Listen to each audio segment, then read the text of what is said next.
Good morning, students. So, today we'll be seeing in this generative approach in the two major approaches in the linguistics.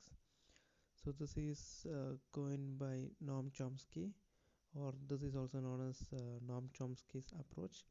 So, in this, we come to see what is generative approach, like I have explained earlier.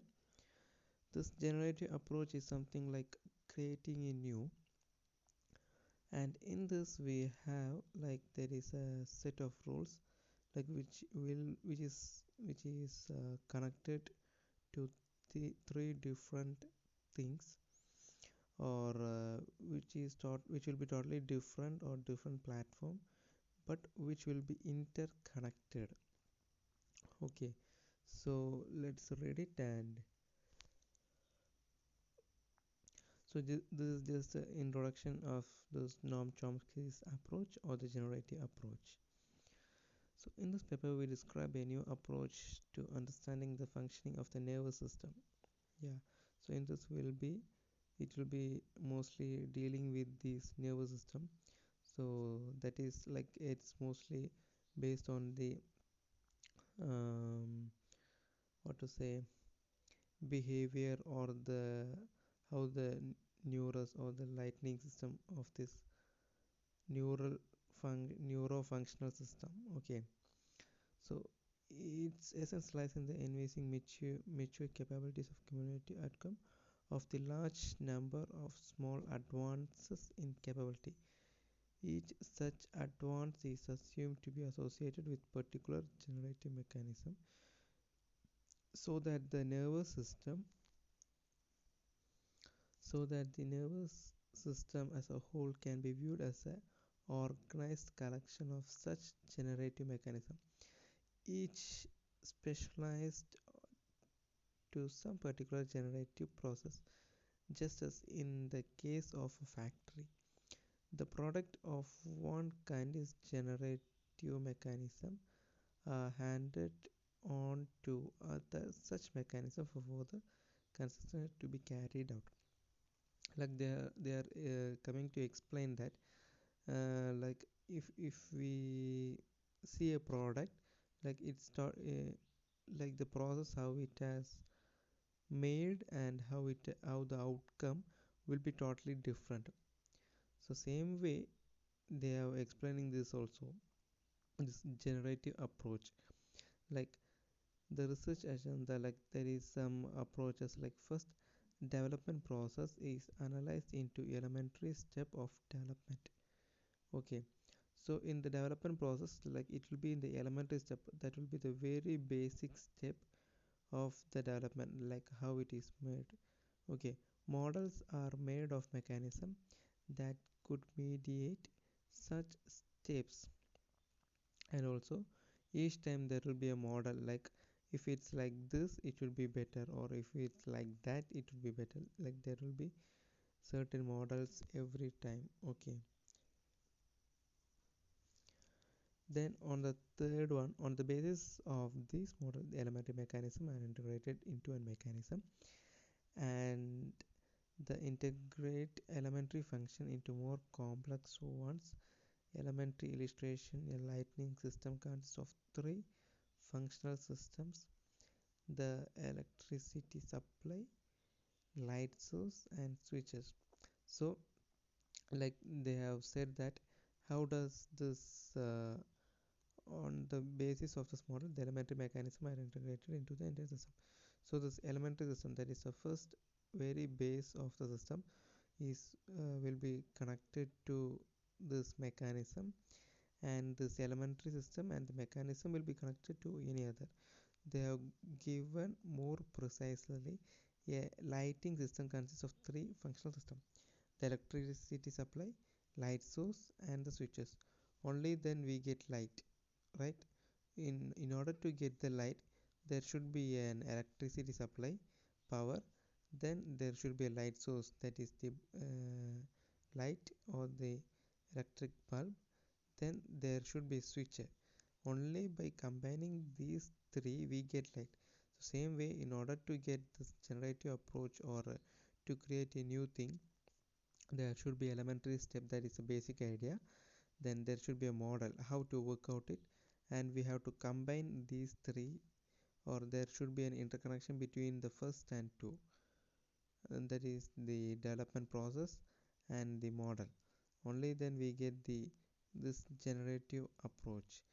Yeah, so these components must be connected together in the right way for the individual component to function correctly.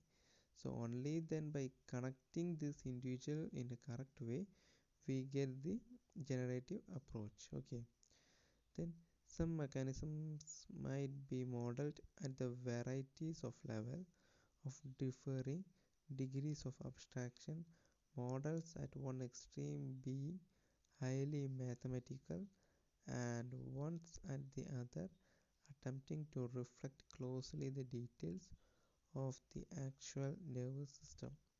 So same way, like they are again explaining the same thing about this generative approach, or this Noam Chomsky's approach. Like um, th- this is like connecting small ideas into a bigger one, which is like our most precisely like our nervous system. So in our nervous system, if we see, like we have small neurons which are interconnected to each other, like we have billions of neurons in our brain, and um, these neurons combine together to form nervous system. Like same way, like this Noam Chomsky is making this approach, like creating or combining the very small ideas to bring a big ideas. So that's what in the three steps, like development process of analyzed in process is analyzed into elementary steps of development. So elementary steps of development in the sense of the very basic of the development. Okay, that and the model of new mechanism, like model of mechanism in the sense like what to say, like how it will be made. So if we are like for example, if we take this older days, like we had we had rickshaws, then gradually they developed into motorcycles, then like that we kept on developed and we are in the modern world now. Same way, like we have to combine these small ideas and create something new. That's what this Noam Chomsky is telling in the way of language. For example, if we take language, we are in our day-to-day life, especially in English, like we get lots and lots of new ideas. L- See, see, like lots and lots of new ideas, and as well as we come to know about what to say, like daily we get at least one new word in English. So that's what this generative approach means. Okay, yeah, so that's about the Noam Chomsky's, or the two major approaches of language. So next, it's there are the two types of universals. One is substantive universal and the formal universals. Even though we have described about this, like I will just give a small note or a small hint about this too. This like substantive universals means like it's a fixed, means those fixed set of primitive elements, so like languages must draw. Like by system we mean that those fixed set of primitive elements from which all natural languages must draw. For example, at the level of phonology, we consider the sound segments as analyzed into a fixed set of phonetics features such as voicing, nasality, aspiration, etc. These are called distinctive features. Similarly, like in the substantive universal, like there are some set of uh, primitive elements, like in the starting period of our language, there are some sounds which is fixed, Like if we take the what to say, in the primitive era or the primitive stage of a man, like they were only having the communication by certain sounds, like making certain sounds, like they come to communicate. So that's what they're coming to tell. And same way, the sentences of any language could be represented in any way in the form of like categorized like noun, verb, adjective. Okay, so any language could be spoken any way.